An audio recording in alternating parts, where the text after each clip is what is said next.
Welcome to the Big Séance Podcast. I'm Patrick Keller of BigSéance.com, and this is a place for an open discussion on all things paranormal, but specifically topics like ghosts and hauntings, paranormal research, spirit communication, psychics and mediums, and life after death.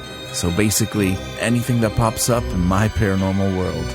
The candles are already lit, so you might as well come on in and join the séance.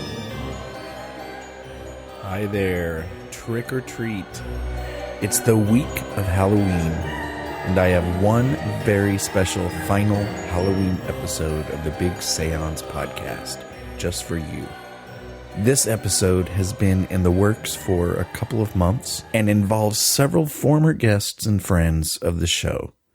I invited these folks back to share some of their favorite memories and traditions of Halloween. Before my guests take over, I wanted to share something from the blog that is possibly one of my favorite posts. It is from the October 1911 issue of The Delineator and is called A Halloween Housewarming. It is apparently written and sent in by a reader who is identified only by the initials CBA. It was a part of what was apparently a regular column about entertaining by a Ruby Ross Goodenow, who wrote for the magazine. Before the article, it reads, "Mrs. Goodenow will be glad to help you with any kind of entertainment. Write her for suggestions, giving the exact date of your party, and closing a stamped, self-addressed envelope for reply." I found this awesome gem of an article in Leslie Bannatyne's Halloween, An American Holiday, An American Tradition, which I've talked about quite a bit on the blog. You must read that book. Every time I read this 1911 article, I can't help but imagine the beautiful and brand new home and how excited they would be to host their first Halloween party and housewarming. I can only hope that this home, wherever it might be, has hosted many, many Halloween parties since then. Here's the article, and remember, it's from 1911. A Halloween Housewarming. We had moved into our new home, and of course, we wished to welcome our friends beneath our roof tree, so we planned a Halloween housewarming, which was the jolliest affair ever. We had some little brown prints made of the new house and sent one of these to each of our friends enclosed in the following note. Our latch string now hangs on the outside. Won't you come and use it on Halloween at 8 o'clock? We invited all of our friends, old and young and in-betweens, and we opened all our house. We knew that the cellar would be as interesting to Uncle John as the attic would be to Great Aunt Martha.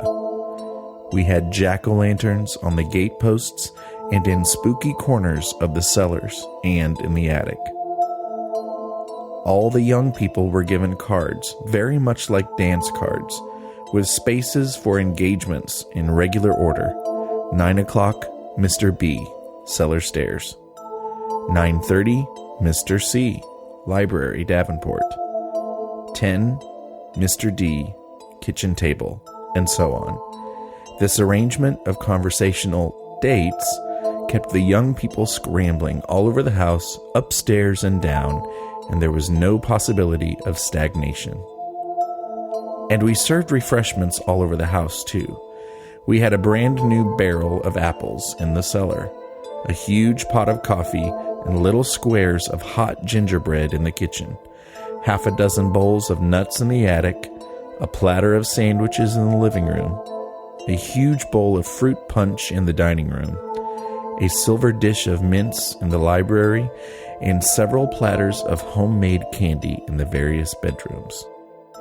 At 11:30, we all met in the big living room and ranged ourselves around the great fireplace. Then my husband very solemnly lighted the first fire on the new hearthstone, and our guests all toasted our new home.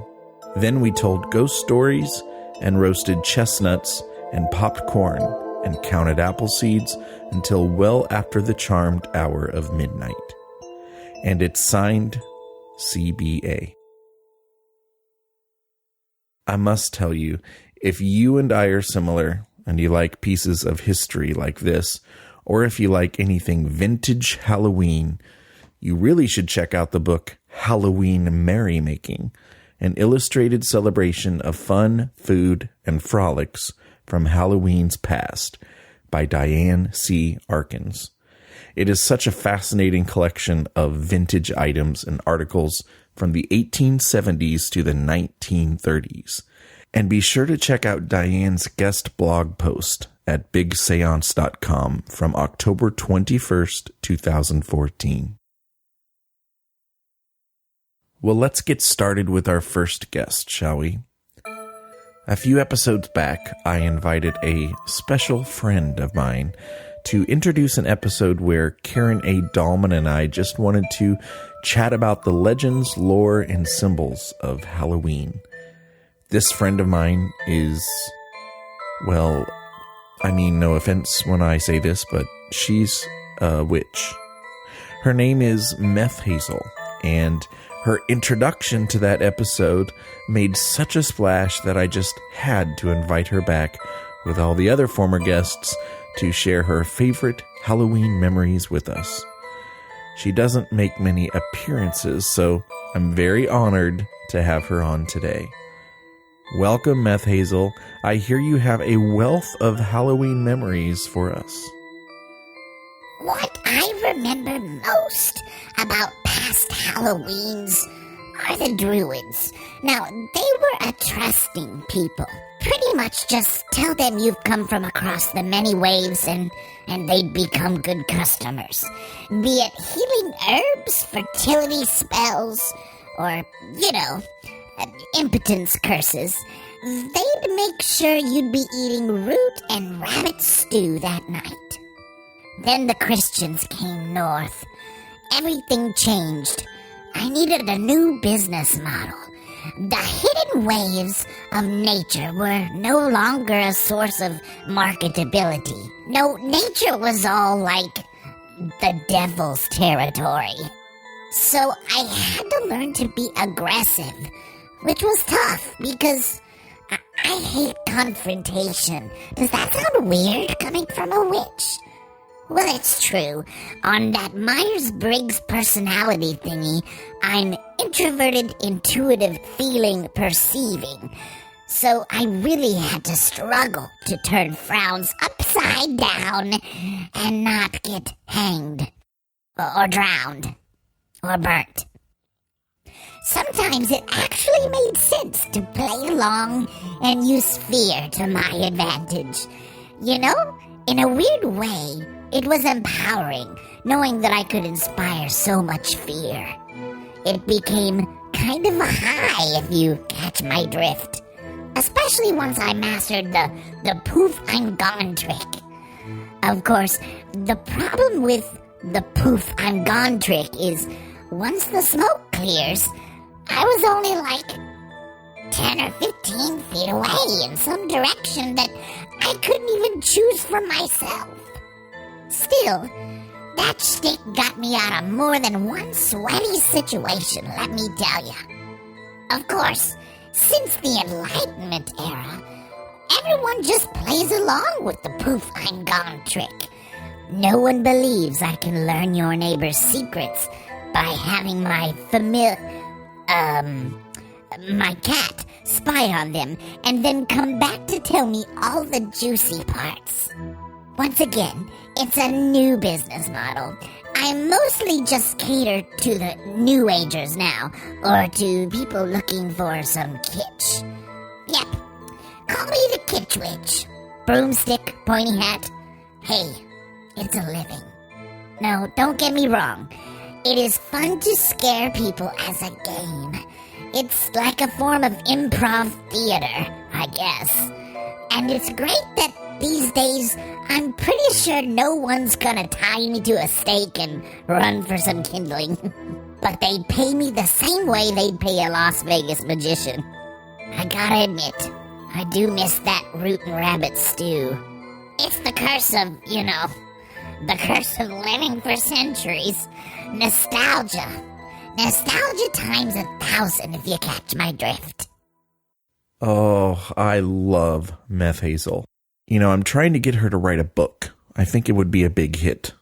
I'll keep you posted. Well, returning from episode 2 of the Big Séance Podcast, our next guest, Amy Wilder, has a cool story from a Halloween night a few years ago.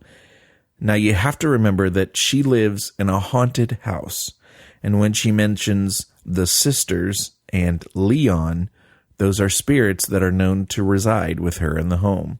Here's Amy. Hi, this is Annie Wilder with a Halloween story for Patrick Keller and the Big Séance. Okay, so it was probably 5 or 6 years ago, Halloween night. There was a knock at the door, trick-or-treaters, a little girl who looked like she was about 5 or 6. I found out from her that she was actually in 2nd grade. So she was a little bit older, but she was very petite. And she was there with her totally tiny little sister, who was probably 3 or 4, and her mom and her grandma. And she said, "Is your house haunted?" And I said, "It is. But the ghosts here are mostly friendly," because I didn't want her to get scared. And she's like, "Oh, I know, I've read your book." That's when I realized she probably wasn't 5 years old. And she asked if they could come in and talk to the ghosts. And because her mom and grandma were there, I invited them in. And we went to the haunted seed poster door, and the sisters were turning the light off and on. And then came out in the kitchen, and she was saying hello to Leon and very at ease, friendly, and comfortable with the spirits. And her mom and grandma were maybe not quite as comfortable. And we were in the kitchen by the bay window talking, and the little girl was over by the table. And all of a sudden, the grandma said, "Why is your chandelier swinging?" And I looked over. The mom, grandma, and I were in the kitchen, and this little girl who could not have reached the chandelier even if she were standing on the table, well, maybe if she were standing on the table, but she wasn't, was looking up, and the chandelier was swinging from side to side wildly, like from, probably a 3-foot range from side to side, which I had never seen before. And I said, "I haven't ever seen that. I'm going to guess that is Leon saying hello to the girls," because the little tot was over there too. And the mom and grandma, the grandma actually got white and started to back away. And I did reassure them once more that the spirits were friendly, and invited them to come back another time if they wanted to. But I have not seen them since. I did see the little girl another year at Halloween, and she said that she got quite a kick out of the spirits saying hello to her. So that's my Halloween story. Thank you, Patrick, and happy Halloween. Sara Wiseman joined us on October 2nd, 2014. I really enjoyed that conversation. She may have the sweetest and most calming voice ever, but you might want to briefly turn the lights on for this one. Hi, everyone. This is Sara Wiseman. I want to tell you a Halloween story that did not happen on Halloween, but it has to do with one of Halloween time's most well-known creatures, the bat. So as some of you know, so I am a spiritual teacher and intuitive, and I always pay attention very greatly to how the animal world shows up in my life as a sign or as a totem. And I also live deep in the country. I live in the woods with maples and firs and kind of overlooking the Willamette River. And it's a beautiful, beautiful, lovely place in the summer in the day and in the autumn in the day. And then in the autumn in the evening, this thing happens at our house as we're in the trees over the river. And the bats start to fly under the carport. And the bats start to fly under the eaves because it's nearing autumn. It's nearing Halloween. And the bats, that's the time when the bats are around here. So it's beautiful, the leaves coming down in the day. And then in the night, you have to be very careful to sort of scoot into the house, making sure the screen door quickly closes and the second door is closed so that no bats so quickly just flit in. So a little while ago, as we near Halloween, my husband had to go back home to Detroit, Michigan for a little while. And I was at home, just me and my daughter. And we were doing pretty good on the whole bat thing at night, because if you've ever had a bat in the house, it's not something you want to experience by yourself. So anyway, I thought we were good, and my daughter was downstairs in her room. I was upstairs in my room, and I just had this funny feeling at the back of my neck all day, like, gosh, I hope there's not a bat in the house, or, ooh, I just really have never dealt with a bat by myself, and I don't want to do that by myself now. Just that little tingle or prickle at the back of your neck or down your spine, that's just kind of like, there's something here. There's something here, and I can't see it, and I can't notice it, but I have this sense. So that night I went to bed. It was actually a giant, big full moon, fall full moon. I don't know if it was the harvest moon, but it was definitely something that reminded you of that. Went to sleep. Around 3 a.m, I heard this sound of what I thought was a bird outside the window, kind of thumping against the screen above my head. And then I just sort of put the covers over my head and sort of started sweating. Like, okay, hopefully that's a bird or a raccoon or a squirrel out there. Remember, we're deep in the country. Lots of things are up at night. And then I poked my nose out again, and I realized that there was no bird outside the screen, and there was no squirrel outside the screen, and there was no raccoon. There was a bat that was flying around the bedroom in which I was sleeping by myself. And the bat was flying over my head and thumping against the screen, trying to get out to the fresh air. And so I sort of freaked out quite a bit. I spent almost 30 minutes with my cell phone under the covers while the bat flew overhead, swooping and swooping all around the bedroom. And then after a while, it would go into the living room or to the other rooms, then it would come back. And I realized that the universe, or the divine, was sort of giving me this experience, my worst fear. Bat in the house, nobody there to take care of it, only me. And I spent 30 minutes under the covers with my phone, sort of as this beacon of light, realizing there was no one to call. There was no one to help. My daughter's just like dozing away downstairs with her door shut. And I decided I was going to face the fear, and I was going to get out of under the covers, and I was going to slink down onto the floor so my head did not interfere with the bat in any way. And I was going to crawl into the living room, and I was going to get a broom, and I was going to fling open the doors of the house into the night. And I was just going to guide this bat out. And what happened next surprised me, because I was terrified to the point of almost not being able to function. And yet at the same time, it was this moment of amazing beauty and clarity.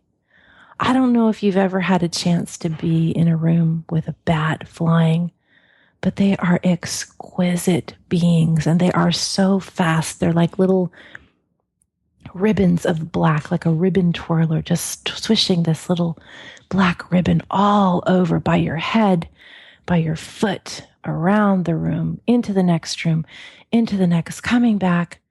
And then suddenly it just sailed out the door. And I quickly ran and slammed both the doors shut and just stood there in the middle of the floor shaking. And I realized that when we come to face our fears, gosh, they just fly out kind of effortlessly. It's not a big struggle. We just open the door and they're released. And I realize when we face our fears too, we sort of cross an edge that we couldn't have crossed maybe a half hour before. And I just went to bed and I fell into a deep sleep, and I got up in the next morning and I was grinning from ear to ear. The Halloween bat that was my fear, that was released by me at 3 a.m. one night with the full moon sort of up in the sky. Anyway, that is my Halloween story. Hope you enjoyed it. Don't mess with bats. They could have rabies. But in this case, it turned out all okay. I am Sara Wiseman. Thanks for listening. From the September 11th, 2014 episode. Not only is my friend Lee Allen Howard a medium and metaphysician, but he's also an author, and he writes some horrifying stories. And from his memories, it kind of makes you understand just where it all came from. Hi, this is Lee Allen Howard, medium and metaphysician, talking about Halloween memories. I like to dress up, usually as a scary character, and we would go trick-or-treating, and we lived in town, and that was great. You could go from one house to the next, and whether or not you really knew them, you could knock on their door, and you get some candy. And you got the good candy, not the little tiny tidbits that you get nowadays, but you actually got candy bars. Carving pumpkins, that was always fun, getting your hands in there, getting that big sharp knife and pulling out its brains and throwing them on a stack of newspapers.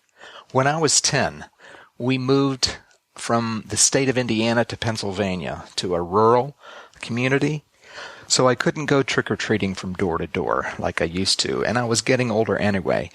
But I made some friends there in that country little village, and they had a tradition that they called corning cars. And what that is that they would get field corn that's left on the stalk to grow and to harden, and field corn is used to feed cattle. Anyway, it grows hard. The kernels grow hard in the ear, and you would peel those ears off the stalk, and then you'd peel them, and then you'd wring the cob in your hands to shell that hard corn off the cob. And we would fill grocery bags with this stuff, and it would really eat into our hands. And so we're out there in the dark, shelling corn in the field, watching the cars go by. And then when we had enough to throw, then we would stand just far enough away from the road that oncoming cars couldn't see us. And so when we saw the lights of a car coming up over the hill, we knew that here was a victim that we could take. And when the car went by, we would throw this shelled corn at the windshield, and it would make quite a racket. And it was very startling to see these, yellow kernels coming out of the darkness when you're driving the car. And, people would slam on their brakes, and they'd roll down their windows, and they'd scream at us. We thought that was great fun. I don't recommend it now. I don't think it's safe, but that's what we did way back in the mid-70s. The thing that was so exciting about this was some guy in a truck slammed on his brakes, got out of the car with a shotgun, and then he began to chase us up through the cornfield. And I remember running up the hill through that cornfield in the dark, the corn just slashing at my body and slashing at my face. And we were really scared. And he shot the gun off in the air, and I don't think that he really meant us any harm. But that was very exciting memory. And I wrote a story about that called GTO Judge. And that story is in my collection, Night Monsters, which is available for Kindle on Amazon.com. Another memory is that we held a haunted house. I believe it was the Boy Scouts at a community center in that place where I lived.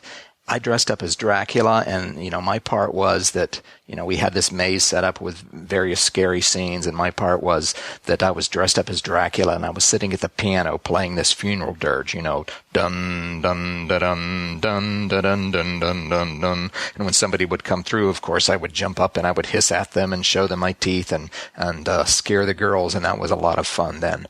I've got a book out for Kindle on Amazon called How to Tell If Your House is Haunted and What to Do If It Is. And you might want to check that out if you're experiencing some phenomena in your home. Again, this is Lee Allen Howard, medium and metaphysician, wishing you the scariest of Halloweens.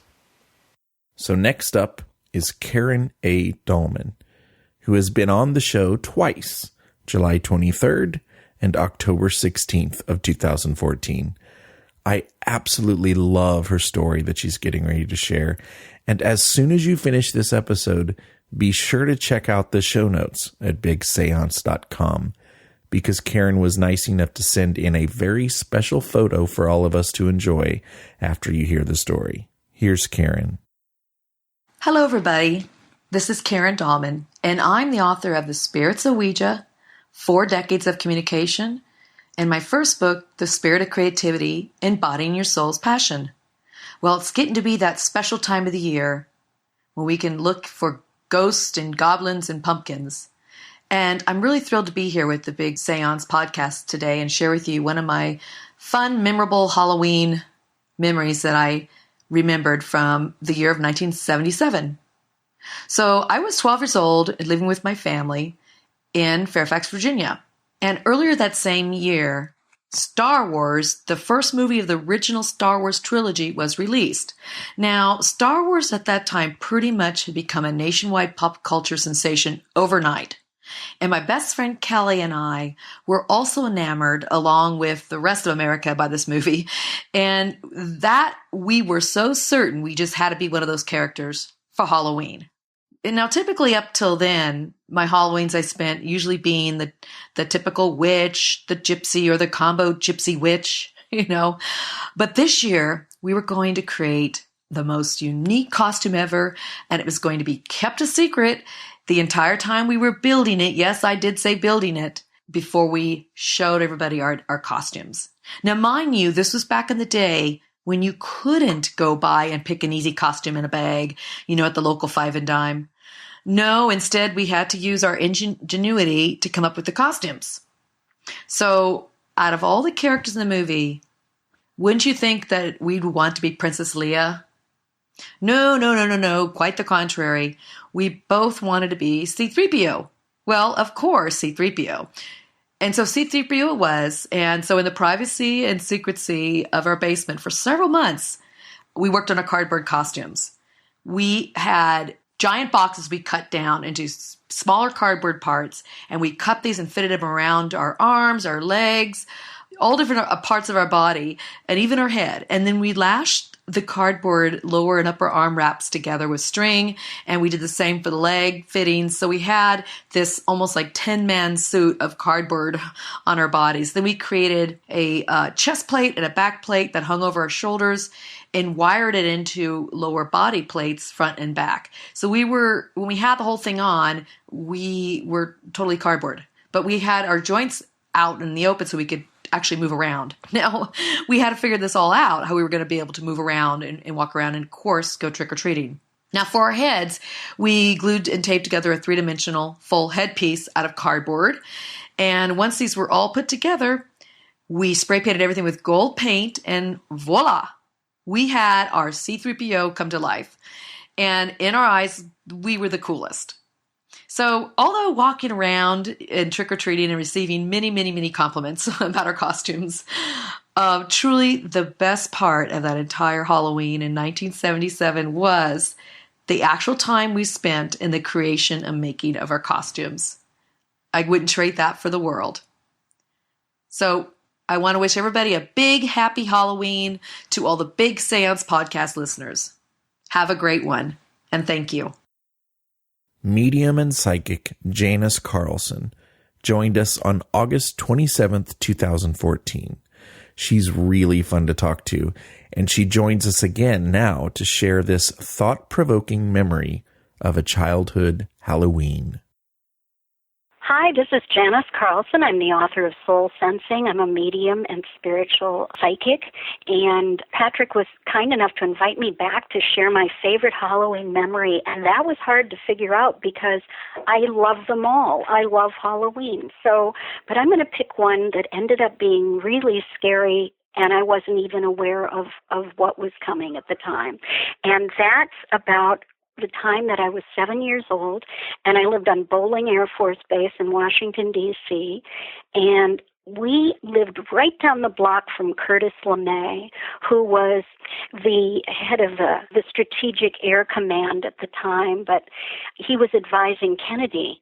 And we had no idea what was cooking on the Air Force Base at the time, because we were in our little 7-year-old Halloween world and getting ready for our costumes. And it turned out there was going to be a costume contest at the Wives Club, the Officers' Wives Club. And so all of the officers' wives got busy making little Halloween costumes for their kids.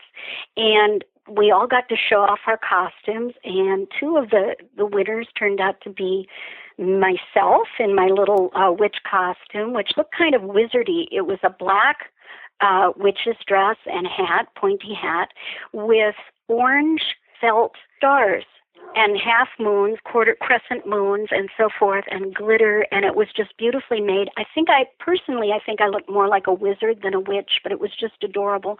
And then Carrie Stewart, my unlikely competition from 2 doors down on the base, showed up in a bunny costume, and I thought, you've got your holidays all mixed up. You've got your priorities wrong here. That is totally Easter, and it's not scary at all. But she pulled the rug out from underneath me, because as we were going down the runway to show off our costumes, the two of us were the finalists, she turned at the very end and nailed me. And what she did was she turned around, and she had one of those big puffy cotton puff tails on her, and she wiggled her butt at the crowd, and she won. That was it. That was the end of it. But anyway, as that was going on, what we didn't know, what was going on in the world, was it was the 13 days of October, and it was the Cuban Missile Crisis. And we were really close to life and death on that particular Halloween, but we were blithely unaware of it there. And it was a particularly nice setting for Halloween, because the leaves didn't really start to turn until mid to late October. So our trick-or-treating always meant that we got to look at beautiful leaves. And unlike when I later moved to Minnesota and had to always go as an Eskimo because it was always so cold to trick-or-treat, these were fabulous paradisical kind of days for autumn. And little did we know that the world was hanging in the balance in those serious 13 days of October. Janice also wanted to share an article she wrote about Halloween. And again, when you're all finished listening today, be sure to check the show notes, because Janice wanted to share the black and white line drawing that she had an artist create for the article of what the first procession of Halloween trick-or-treaters in Ireland must have looked like. Thank you, Janice. Many years ago, I came across research about the history of Halloween. So I want to share that history with you by reading a few paragraphs about how Halloween began, just letting you know what a rich history this is. It goes back 2,500 years. What's the Western world's oldest holiday? If you guessed Halloween, you're probably right. In fact, Halloween dates all the way back to the 5th century BC. With such longevity, it shouldn't be surprising that far from the rather insignificant Kitty's Night it's become today, Halloween was once a matter of life and death. Originating in Ireland, Halloween was first known as the Vigil of Samhain and was considered the last day of the growing season and therefore the last day of the calendar year. The Earth, or ancient Irish, believed there were only 2 seasons, summer and winter. Samhain, the Earth's god of winter and darkness, was said to begin his 6-month reign on this chilly autumnal date. So, in the interest of assuring that summer would return come May Day, these sun worshippers made human sacrifices on October 31st. It was their hope that this bloodletting would give the sun the strength it needed to do half a year of battle with Samhain and return to their crop to make their crops grow once more.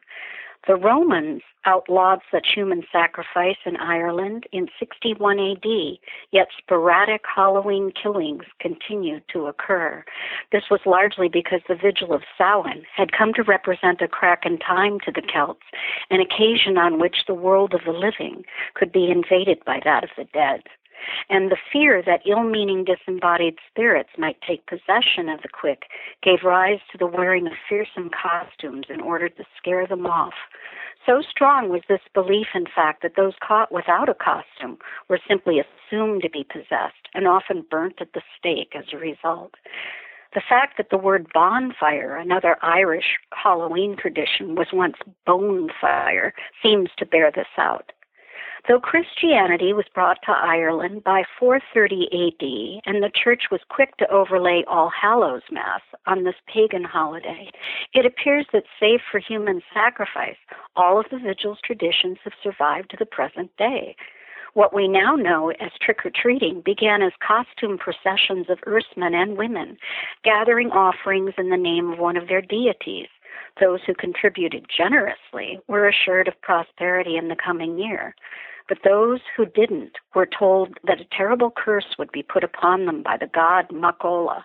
Thus the term trick-or-treating, surprisingly not found in written English until roughly the year 1947, was pretty well matched to the practice's origins. Today's jack-o'-lanterns were the lit vessels these first trick-or-treaters carried to illuminate their way as they traveled through the night's darkness from one tribe to the next. Their jack-o'-lanterns were carved with frightening faces, as we do with ours today, but with one important difference. The Earth's lanterns were far more portable because they were carved turnips rather than pumpkins. Being indigenous to North America, pumpkins weren't put to this use until the 1840s, when Ireland's potato famine forced so many of her people to immigrate to the pumpkin-growing turf of New England. Those not gathering offerings for Macola during these ancient Halloween celebrations kept watch in their tribe's graveyards for the spirits of clansmen who died in the past year. If any among the living chanced to see his own image amidst the ghost-ridden air of this mystical eve, it was said to be an omen of his own approaching demise. Thus, this vigil gave rise to a great deal of soothsaying. October 31st was, and still is, believed to be a date on which one's fortune could be told with far more accuracy than usual. And what of All Hallows' image of an unlucky black cat arching its back and hissing? This, too, is Irish in origin, for the Celts felt that many an unfortunate soul was condemned to return to the earth after death as a lower life form. And lest I leave you with the impression that Halloween is purely a Celtic holiday, it should be noted that the Romans' feast of Pomona, the goddess of orchards, gave rise to the tradition of bobbing for apples and placing lit candles in hollowed gourds to scare off evil spirits. The second of these must also have contributed to our practice today of carving and lighting scary-faced jack-o'-lanterns. On September 18th, 2014, Rob Gutro joined us to talk about pets and the afterlife. Here's a memory from Rob. Hi, I'm Rob Gutro, author and medium. I've authored 3 books, Pets in the Afterlife, Lessons Learned, and Ghosts and Spirits. And I have a lot of Halloween experiences that I enjoy telling. But one was when I was a part-time radio employee on a weekend. I dressed up as Batman at 4:30 in the morning and came into the studio, and I scared the daylights out of the newsman. That's my favorite story. But I also like dressing up as superheroes, and one year I went through Baltimore as Superman and dressed our Weimaraner up as Crypto. If you're a regular listener of the Big Séance Podcast, you know just how much respect I have for our final guest tonight, a man who has influenced me greatly. I was so very honored to have Jim Harold of the Paranormal Podcast join me back on September 25th, 2014. I invited him to come back to share his thoughts on a favorite tradition on Halloween. And if you're a parent, you'll relate to this one. Well, Patrick, thanks for inviting me on the Big Séance Podcast. Glad to be here, and you're doing a great job. And I wanted to share my favorite Halloween tradition, and that would have to be trick-or-treating. Now, I'm in my 40s, so I don't go anymore. I can't pass, although I do look young for my age, some people say, but not that young. But no, all joking aside, what is really special to me is I have kids who are getting older. One is 11 and one is 15, both girls. And just to relish every year that I can take them out trick-or-treating. Now, my oldest daughter, she could probably pass for college age, so it's getting more difficult. But I look at my young one, and I just realize that every day she gets a little bit bigger, and she gets a little bit smarter, and maybe she gets a little more independent. And I see them walk down that walk to the house, and I remember when myself and my wife had to walk them down that walk. And even going further back, I remember when I was walking down that walk and the excitement and the adventure of doing something totally different and being somebody or something else. Now, I remember when the kids today have such great costumes, you know. You know, when I was a kid, and this always upset me as a little kid, and this is back in the 70s, you buy a Superman or a Batman costume or something on TV. And instead of having like the S or the little Batman insignia, you would have the word Superman and a picture of Superman flying on the actual costume. I think I had that costume one year. The like El Cheapo ones you bought with the plastic mask where the little band that went around your head, elastic band, always snapped before the evening was over and you'd have to tape it or hold it. The people of a certain age will remember that. Anyway, that always drove me nuts. But what didn't drive me nuts was this idea for a night. I was going to fool everybody, and I was going to be something else, and I was going to be something special. And it just was a magical night, and it still is a magical night every year. It is with a bit of wistfulness that I look at it, though, because I remember, or I realize that at 15, maybe this is the last year my eldest daughter goes. Last year she couldn't. She had a school commitment. And maybe the 11-year-old, you know, some of that awe, some of that specialness goes away every year. And she gets a little bit bigger and a little bit bigger and maybe becomes a little more jaded and a little more focused on what candy did I get rather than just being in make-believe for a night. Anyway, I kind of get misty talking about this, but it's much like, in some ways, like Christmas for us. We celebrate Christmas and seeing them every Christmas morning and realizing that the next time we do this, 365 days hence, they're going to be yet a little bit older. And one of these days, we won't be taking them trick-or-treating. So I try to cherish every year that we can do it, a very special thing. So parents out there, treasure it. It's a magical night, and children are magical. So that's my favorite Halloween tradition. Thanks for listening. And thanks, Patrick. I really hope you enjoyed this and all of my October Halloween episodes in this first year of the Big Séance Podcast. I've had a great time putting them together, and in a few days, with a bit of sadness, it'll be time to pack everything up. But don't worry, we'll be back to our normal programming next week, whatever that is, with part 1 of an interview with Edwin F. Becker. I have to credit the incredibly talented Tim Prossel for writing the really funny story for Meth Hazel's appearance tonight. Thanks for playing along with us and sharing your time and talent, Tim. You'll actually be hearing from Tim, who is a writer, in a future episode of the podcast.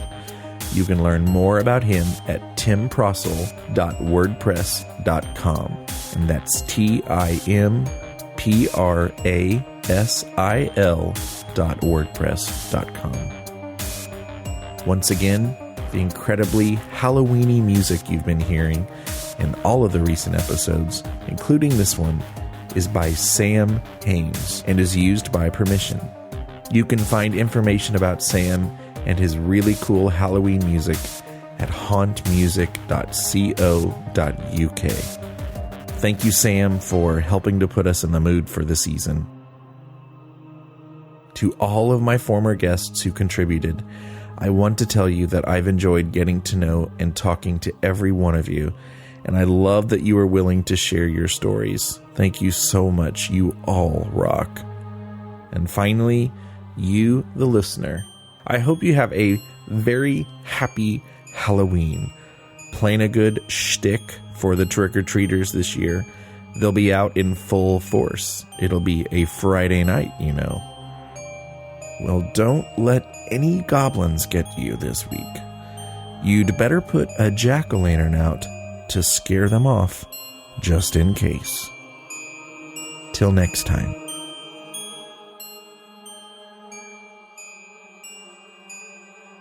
Anyway, that is my Halloween story. Hope you enjoyed it. Don't mess with bats. They could have rabies. But in this case, it turned out all okay. I am Sara Wiseman. Thanks for listening. What do you mean that story's not spooky? Are you kidding? Oh my gosh.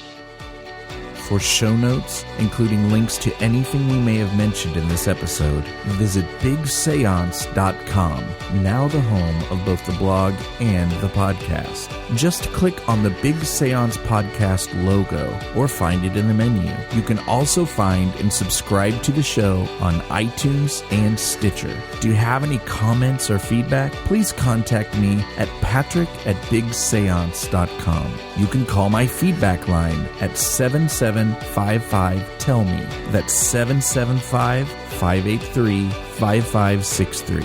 You can also record audio feedback right from the site using the SpeakPipe link included in the show notes. I could decide to include your voice in a future show. Thank you so much for listening and reading. Unfortunately, it's time to blow the candles out, but we'll see you and light them again next time.